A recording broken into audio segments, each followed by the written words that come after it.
Hey guys, how's it going? I'm finally back. So after, I've been technically out for 6 weeks. I popped in here and there and I put a video or two up, or a couple of videos up. Things just did not go the way I was anticipating. The issue with my foot had gotten even worse. I wound up with an infection. And then when that was actually on the right track, I came back to work one day and then I got the flu. So I've been out for 8 days from catching the flu. So technically from September 20th up until, what's today? November 5th? I don't even know. It's Tuesday today. But 5th, 7th, I don't even know. But whatever. But yeah, so I've been out for however long. So anyway, so now I'm finally back into it. I'm sorry I haven't been able to get back to you guys on the internet and that. I haven't had the energy. So now, as you can tell, I feel pretty good. I'm walking good. My foot's almost back to where it needs to be. Everything's going in the right direction. So anyway, what do we have now? Well, I got a 1997 Lincoln Continental. Front-wheel drive, V6, 4.6, 32 valve V8. And I'm going to have to do a water pump. Never did one on one of these before. But I've done it on a 4.6, in a pickup truck and in a Lincoln Town Car. But this is, transverse mounted. But anyway, so let me just show you what I got. This vehicle right here. Turn my little handy-dandy light on.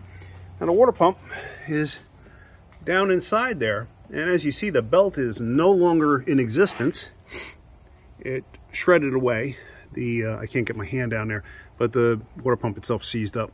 So I've never done one. It doesn't look terrible. Looks a little on the tight side.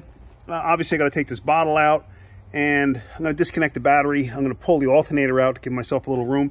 On some Tauruses with the V6s, you used to take the motor mount lower bolts out and then let the engine come down on like a block of wood. This way it'll raise the motor up a bit. I had much more room to work on. I don't know. I've never done one of these. I didn't look up how it's done, but that's what we're going to do. But yeah, the lift that I have this on right now, I'm going to wind up changing lifts because I have a Toyota RAV4 that's been on that lift. It was waiting for a caliper. This is my first day back, so it was waiting for a caliper. The caliper actually just showed up. So what I'm going to do is I'm going to put the caliper on that one first, get that out, and then I'm going to take this vehicle and put it on that lift because I can tie that lift up relatively easy. So this one's a pain in the neck because it's kind of our main lift. So, all right, yeah, let me get going with that, and let me get this back on that lift, and we're going to go from there. All right, very good.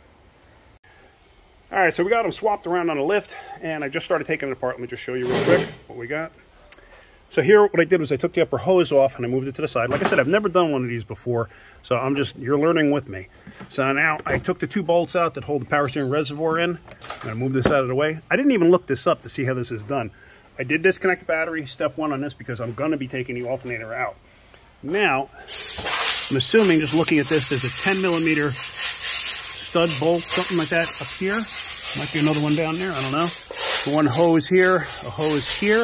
I'm going to take those out. Hopefully this reservoir should just come straight out. Let's get that out. Now with the reservoir out of the way, I got the harness. I tucked it over here. I got the harness off of the alternator. Like I said, I'm not worried about it because the battery's disconnected. This bracket is just held down with 2 13-headed bolts and 2 13-headed nuts. Take that out of the way. And Ford actually did a pretty nice thing here. These are pretty simple. If you put your hand underneath here, the alternator is actually slotted. All you got to do is loosen these up, and the alternator usually comes out. But now here's the thing with this one. I'm thinking, only because I've never done one of these, usually you pick it up and you pull it out. I have no room to pick it up. So I may just take the bolts out. This way I can drop it down a little bit and manipulate it out this way. And then the water pump's right there. But if you look real close, you'll see this water pump's completely seized. It will not turn. But every pulley on this thing is coated and jammed up, see that, with debris from the belt on the crank. So I'm gonna have to try to clean that stuff out. You don't clean that stuff out, the new belt just packs it in place. and you're going to create a problem down the road. So let me unbolt the alternator, get that out, and then let me get the pulley off for the water pump, get the water pump out. The water pumps are actually pretty simple. This is the same as a regular 4.6 and even a 5.4. Sorry about that. Where was I? But yeah, so I got to get all that gook cleaned out of there. I'm going to get that pulley off of there. Like I said, this water pump's the same as a 4.6, 5.4. Same design. So it's only got, I think, 4 bolts holding it in place. But let me get the alternator off. Let me get that pulley off, and then let's take a look and see what we got. And yeah, with those 2 bolts out, I just dropped it down underneath that water tube because I don't want to go through taking that water tube off. There's no reason to. So now that that's out of the way, now I can work on getting that pulley off. That's 10 millimeters. Nice, because since it's seized up, I should be able to get the bolts out relatively easy. All right, I decided to put it up in the air, and the reason for that is I want more room out of the top. I think it's going to be the easier way to go. So now from underneath, that's a motor mount stud. That's a motor mount stud.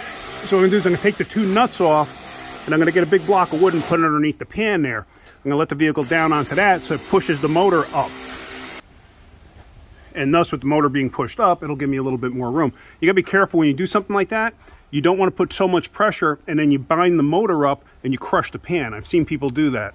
But yeah, let me get those 2 out, those 2 nuts off. They should be 21s. Get those out. I got a big block of wood I'm going to put underneath there, and I'm going to let this thing down. So those are out. I got my block of wood set up. I'm going to let this thing down. And like I said, the oil, that's going to hit the oil pan there and push it up. You just got to be careful so you don't crush the darn thing. Now I just verified the block of wood where it's hitting on the pan.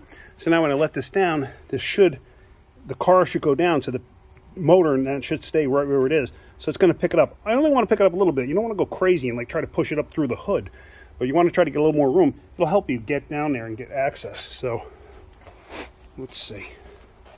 You should be able to see. You see this stuff move.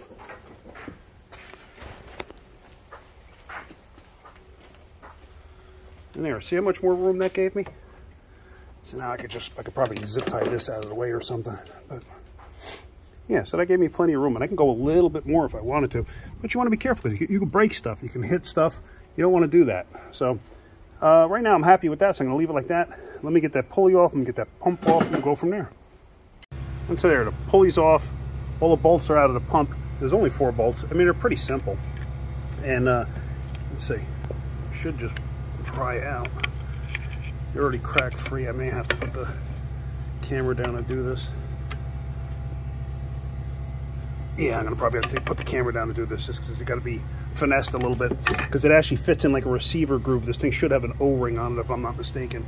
There's no actual gaskets. It's an O-ring. It like fits in like into a sleeve almost. So as you can see though, it did crack free right there. So it did move. Yeah. So it's got to come straight back.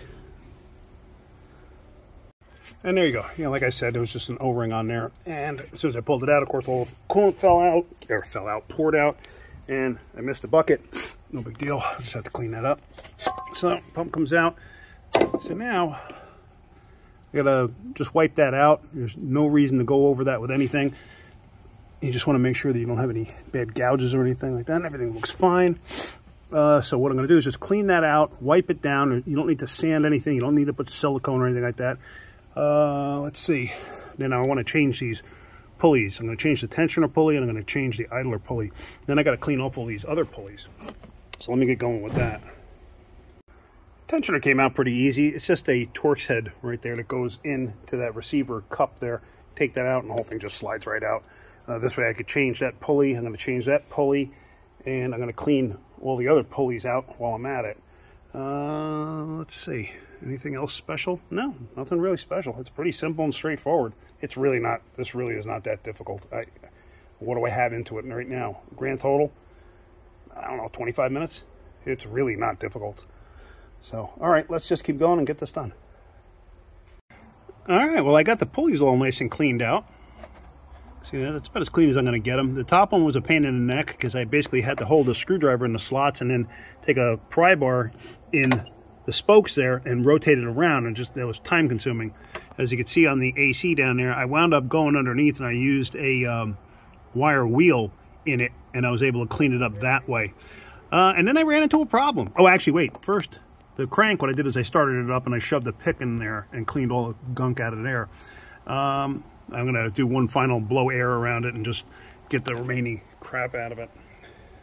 But I did run into a problem. So when I was cleaning the water pump pulley, right here, I was putting it onto the wire wheel. And all of a sudden I'm looking at it, I'm like, uh-oh.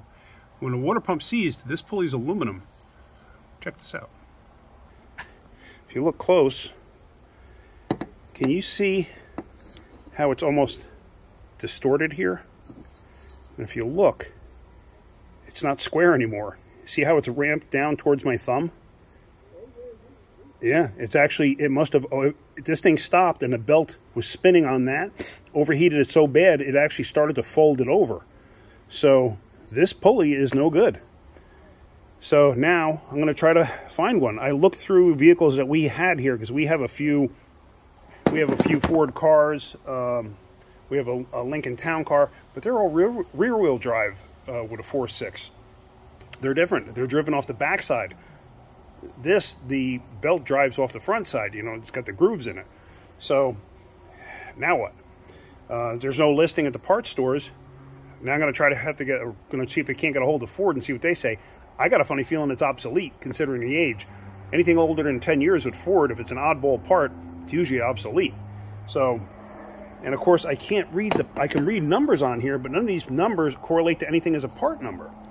You know, I mean, a 7A29B, yeah, that's part of a part number. But the thing is, like, I've tried Googling these numbers every which way but I could, but nothing comes up. So, all right. Gonna have to try to get a hold of Ford and see what they say. But this one is gonna be on hold for right now. Because who knows? If you can't find a pulley right now, this may put this car down for a while. So I'm not quite sure what I'm going to do here. So unfortunately, I think I'm going to have to end this video right here for right now. Because I'm not going to bolt the water pump in it just in case I can't find that pulley anywhere. Somebody's got to have one. It's got to be. They made enough of these things, although I haven't seen one of these Continentals on the road in quite a long time. I don't even know if the pick and pull is going to have one. I'd be willing to bet that pulley is specific for this car. We even had a Taurus out there, V6, different pulley. So, yeah, I don't know. So I'm gonna end the video here. So we'll see what happens. Hopefully I can get something. If I can't, see what happens. But like I said, I'm not gonna bother putting a water pump on it just in case I can't get a pulley and this thing has to get pushed outside, or the customer says, oh, the heck with it, I'm not going to bother fixing it, because that does happen. But yeah. All right. Well, if you're getting anything out of my videos, hit that like button. If you could, please subscribe. All right, guys. Have a great day. Keep wrenching.